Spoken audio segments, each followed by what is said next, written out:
The Billboard 200 isn't just a chart, it's a cultural weather vane, a sprawling record of what has captured the collective imagination of millions.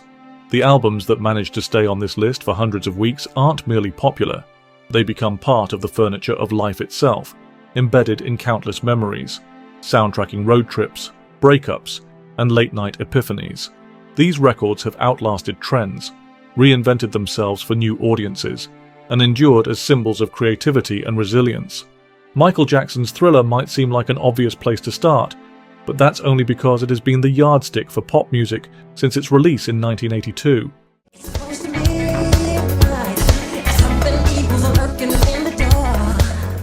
With its dazzling production, seamless blend of genres, and 9 tracks that are all undeniably hits, the album is the perfect distillation of Jackson's genius. 7 of its songs were released as singles. Yes, 7. And they didn't just chart, they dominated. The Girl Is Mine, a playful duet with Paul McCartney, softened the world up before Billie Jean arrived to knock everyone sideways. She was more like a beauty queen from a movie scene. And then there's Beat It, with its incendiary guitar solo by Eddie Van Halen, which gave Jackson his rock credentials. Music has no boundaries, Jackson once said, and Thriller lives up to that ethos.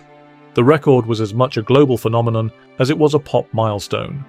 The accompanying music videos, especially the cinematic epic for the title track, revolutionized the art form and set a bar that few have reached since. Its 34 times platinum certification in the US alone is staggering, but what's more remarkable is how it continues to resonate. Then there's Doo-Wops and Hooligans by Bruno Mars, an album that somehow feels both fresh and timeless. Released in 2010, Mars's debut effort was a masterstroke of pop songwriting,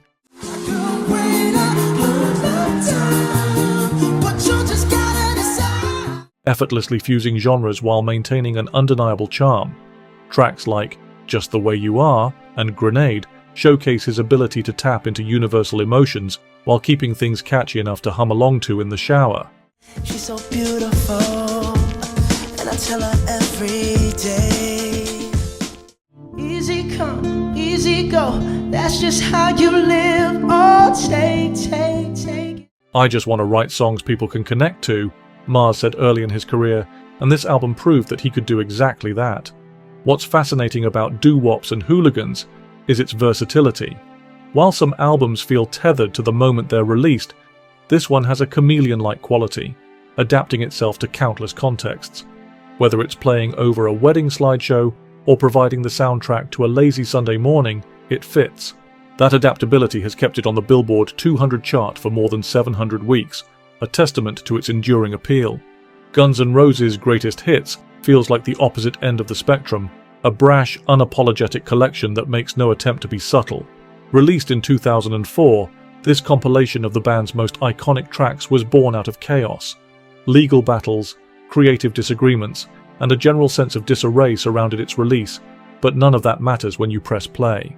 Sweet Child O' Mine, Welcome to the Jungle, and November Rain are still as thrilling as ever, each track a reminder of why GNR became the biggest rock band in the world.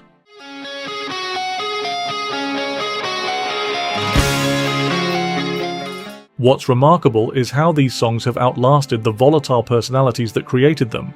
Axl Rose once said, "You can't put a leash on creativity, and that chaotic energy is what makes greatest hits so enduring." It's a time capsule of an era when rock was loud, messy, and gloriously unfiltered. Speaking of loud and messy, Nirvana's Nevermind is up next. Released in 1991, it was the album that took grunge out of the Seattle underground and thrust it into the global spotlight.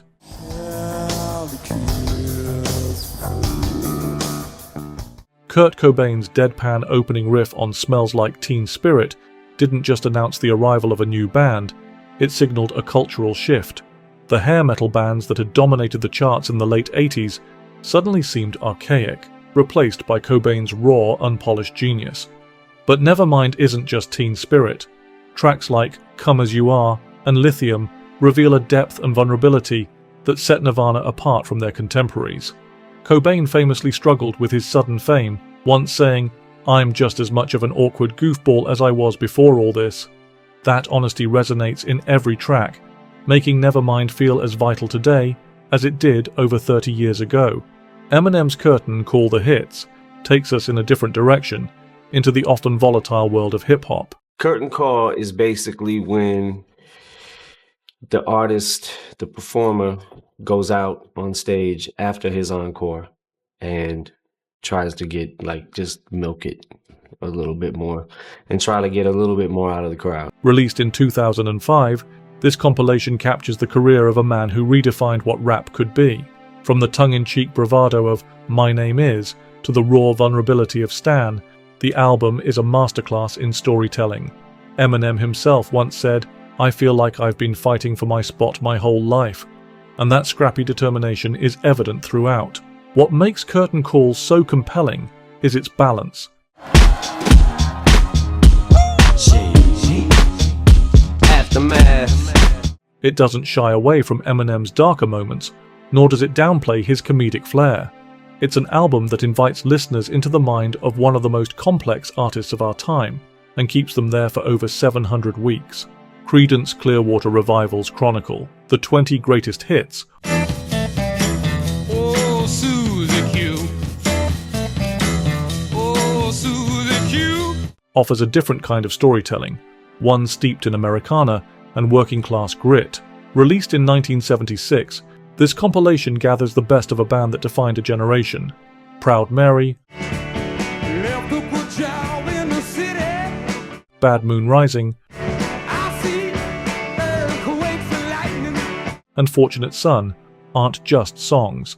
Some folks are born made to wave the flag. They're snapshots of an America that feels both nostalgic and deeply relevant.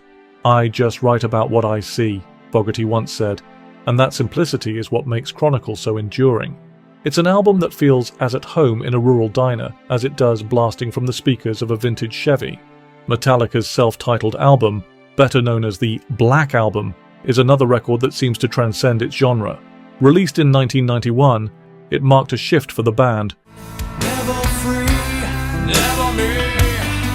So I dub thee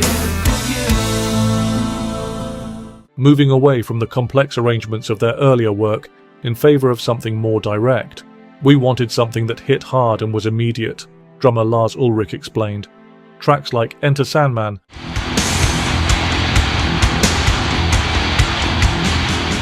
and Nothing Else Matters so close, no matter how far. are now staples of rock radio, their sheer weight and precision a testament to Metallica's craftsmanship. What's fascinating is how the album manages to feel both heavy and accessible, drawing in hardcore fans and casual listeners alike. Its 767-week run on the chart speaks volumes about its broad appeal. Journey's Greatest Hits is similarly broad in its reach, though its tone is decidedly more upbeat.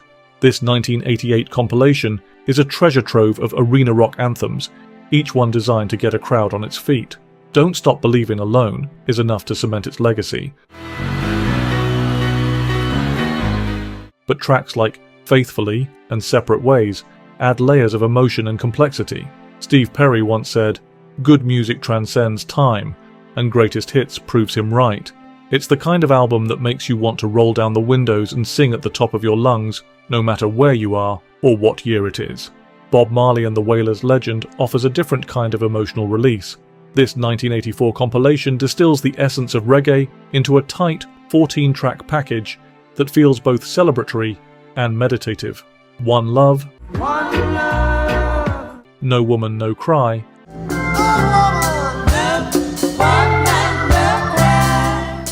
and Redemption Song aren't just great songs, they're messages of hope and resilience. My father always said, "If my music can bring peace, I've done my job," Cedella Marley recalled. Legend has done just that, week after week, for nearly 40 years. It's a reminder that music can be a unifying force, even in the most divided times. And finally, we arrive at the dark side of the moon. What more can be said about this 1973 masterpiece that hasn't already been etched into the annals of music history? It's an album that transcends description, its seamless transitions and complex themes creating a world unto itself. Roger Waters once described it as a journey through the pressures of life, and that's exactly what it feels like. From the ticking clocks of time to the haunting wails of the great gig in the sky, every track is meticulously crafted, yet deeply emotional.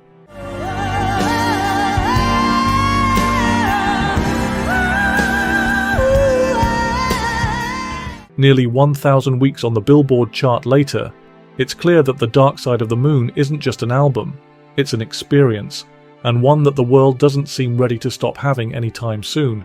These records aren't just long-running occupants of a chart, they're cultural artifacts, each with its own story, its own legacy. Together they remind us why we turn to music, not just for entertainment, but for connection, catharsis, and a sense of something greater than ourselves.